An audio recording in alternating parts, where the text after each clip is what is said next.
But first, Herc, I think we got to talk about some big juicy news that broke earlier on today, and it has to do with none other than Vinicius Jr. Yes, indeed, Real Madrid apparently have had to reject what would have been a world record offer from Saudi Pro League side Al Ahly. Now, remember, Vinny Jr. has a €1 billion release clause, so Real Madrid just kindly reminded them that, and he's under contract until 2027. Now, the interesting part is that it's not Vinny Jr. himself who has personally rejected this deal. It's Real Madrid that have told the Saudi Pro League absolutely not.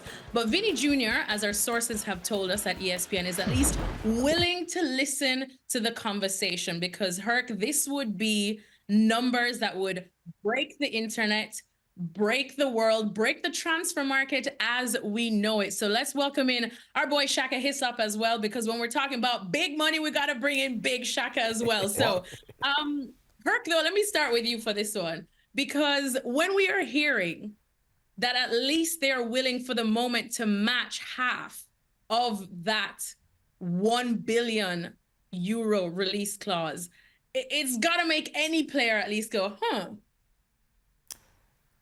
Yes, and if you're Vinny Jr., it's a lot of money, and he doesn't need money per se. I mean, he's on $20 million a year right now, but you're thinking to yourself, hold on a second. Kylian Mbappe just came over, and my club gave him a $100 million signing bonus.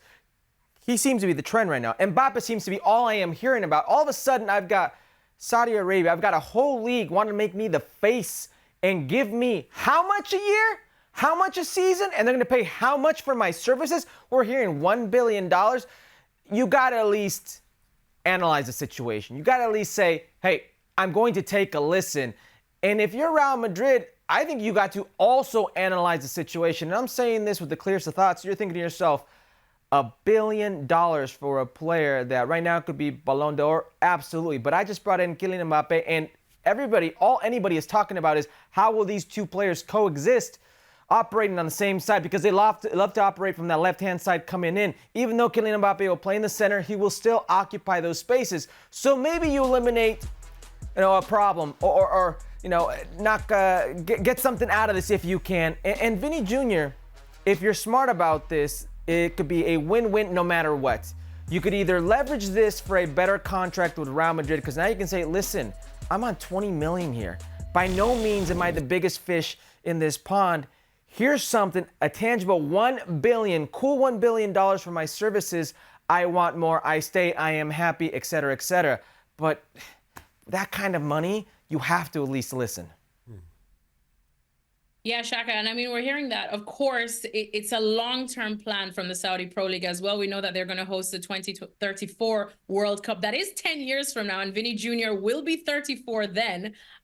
So we'll see what big part he has to play, but they want to make him sort of the face of that there now. But as Herc says, when you're hearing this, it feels like a win-win situation when you crunch the numbers, at least for Vinny, because with all the big names that have come to Real Madrid now, this is massive leverage for him. Absolutely. It's a win-win for Vinicius Jr. no matter how you slice this. First of all, from a Real Madrid perspective, with that €1 billion release clause, Saudi Arabia saying they're not prepared to match that right now. But Real Madrid, arguably one of the biggest clubs in world football, I think it's beyond argument that Real Madrid are the best run club financially in world football. So there's no immediate need for them in terms of balancing the books. They have wiggle room to spare in that regard. But $1 billion is nothing to sneeze at, though again, Saudi Arabia is saying as of right now, they're not prepared to match that. For Vinicius Jr. to be made the long-term face of the 2034 project, Saudi Arabia taking a leaf out of Qatar's book in their bid to host the 2022 World Cup, where they had a lot of ex-players as ambassadors. Saudi Arabia have already started to accumulate current players through their league. Adding Vinicius to that will be the jewel to a crown. And from a Vinicius perspective, I'm in total agreement with Herc here.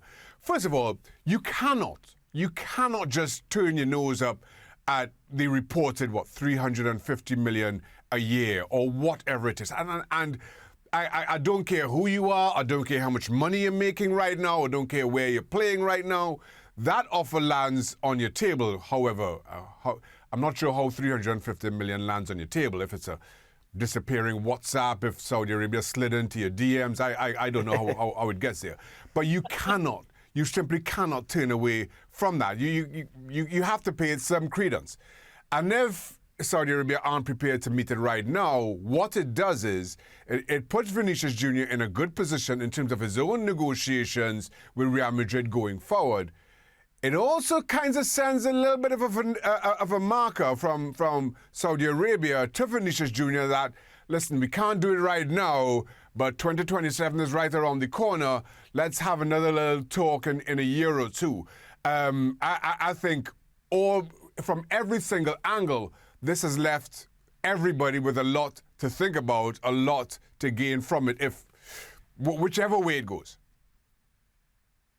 I was just trying to check my DMs to see if I got any of those offers in my DMs, Shaka, because, I would be gone like a light. But Herc, to Shaka's point, as he says, any player, it doesn't matter. We know that Vinny Jr. is not needing this kind of money. He is comfortable as he is, but it's something that you can't really look away from. We're talking about generational wealth. Now, what we do know is that he is happy at Real Madrid. He's not trying to leave anytime soon, but he's entertaining the talks, at least for now. So then the question becomes, can Real Madrid afford to let him go? Yeah, because they've proven it over and over and over again that they can afford to let massive players go, and the brand, the mark, the history of Real Madrid is above any player. And the next player will come up.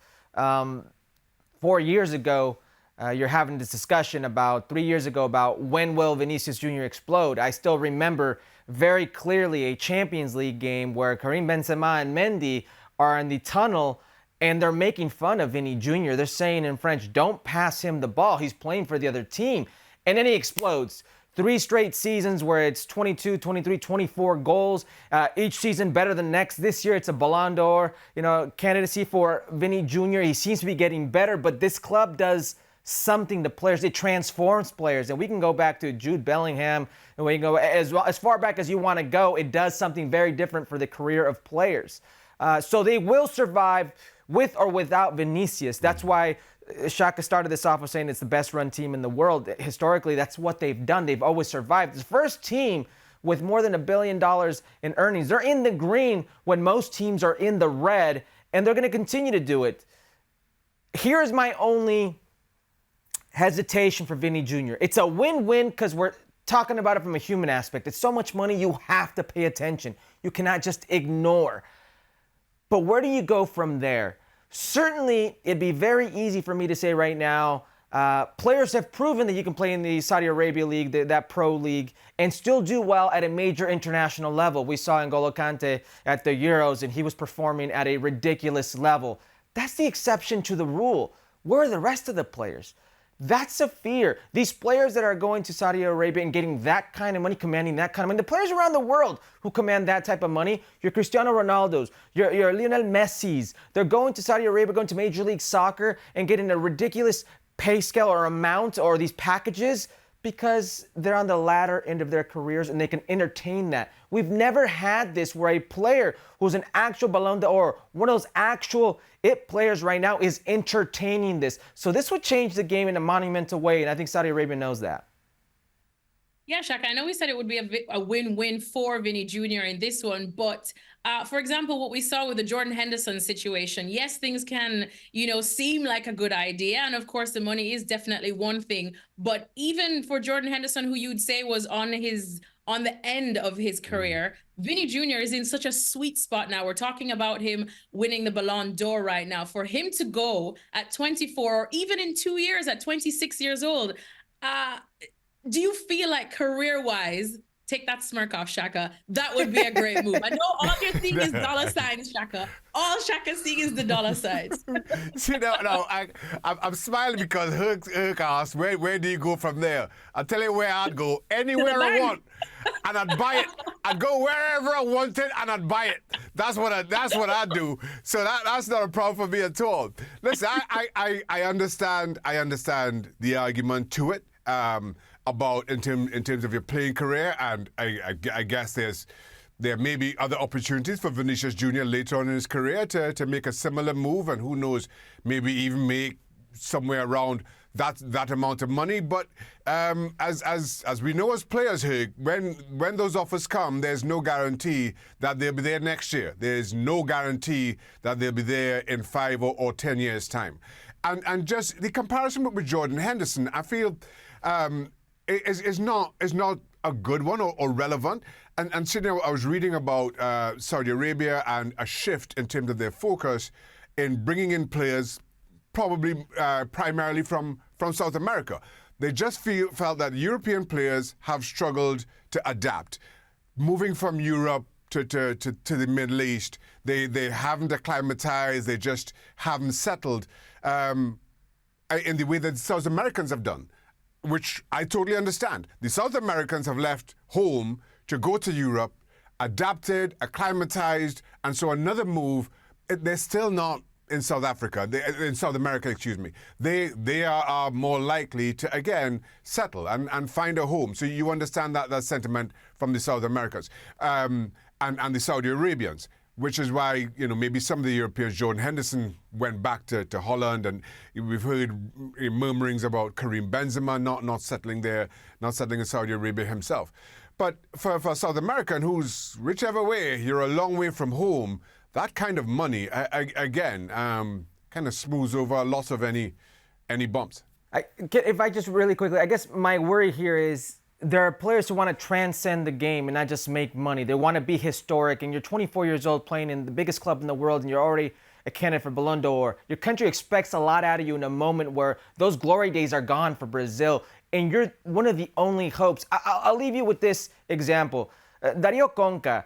I don't know if that name rings a bell to Shaka. This guy, Argentinian, who was playing in Brazil Fluminense, all of a sudden China made him a crazy offer, and he goes and plays in China. He was the richest footballer in the world for a good amount of time.